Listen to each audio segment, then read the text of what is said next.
Dans notre précédent reportage, les prélèvements d'échantillons de cellules éventuellement contaminées par le coronavirus prenaient la route pour le laboratoire d'analyse médicale. Dans cette seconde partie, nous suivrons le chemin de ces prélèvements jusqu'au résultat. À leur arrivée au laboratoire, une première opération est mise en œuvre, celle de l'innocuité des prélèvements. Après le prélèvement, les échantillons vont arriver ici à Coquelles par voiture sécurisée. Et la première étape ici, ce sera de les mettre dans les étuves à 65 degrés pour inactiver le virus et travailler en conditions sécurisées pour la suite des opérations. Une fois que le virus potentiellement présent a été inactivé, les techniciens microbiologistes préparent les échantillons des prélèvements rhinopharyngés pour le traitement RT-PCR. Donc ces différents réactifs qui sont mis dans des plaques mélangées avec les échantillons. La technique appelée RT-PCR consiste à libérer par une réaction chimique le virus des cellules humaines auprès desquelles il aurait trouvé refuge. La PCR est une technique automatisée qui permet de multiplier le virus en millions de copies. Cette phase d'amplification virale se fait avec un appareil spécialisé appelé thermocycleur.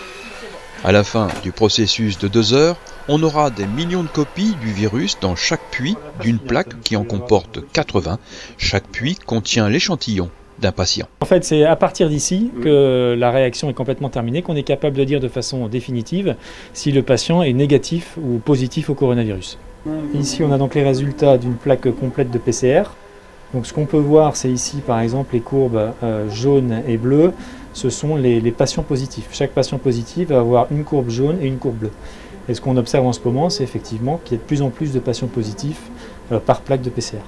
Donc tout l'enjeu du moment, c'est bien d'être capable de rendre des résultats de PCR dans les 24 heures et de répondre à la demande des patients et des médecins. 3000 tests sont ainsi pratiqués chaque jour dans ce laboratoire régional à Coquelles, près de Calais. Les tests terminés sont immédiatement divulgués aux patients, aux médecins et aux organismes institutionnels.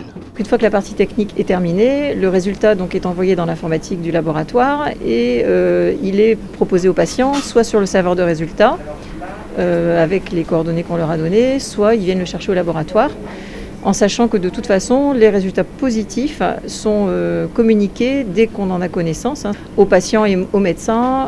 Et dans tous les cas de figure, c'est une obligation de transmettre à l'ARS tous les résultats positifs ou négatifs, ce qui leur permet de déclencher par les brigades, qui est appelée les brigades, d'appeler les patients et de rechercher les cas contacts.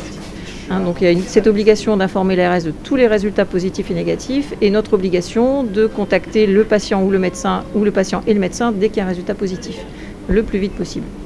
L'enjeu est de taille, détecter les porteurs du virus permet de casser des chaînes de transmission et d'enrayer l'épidémie. Au 3 septembre 2020, le département du Nord enregistrait un taux de positivité de 3%. En moins d'une semaine, il est passé à 5%.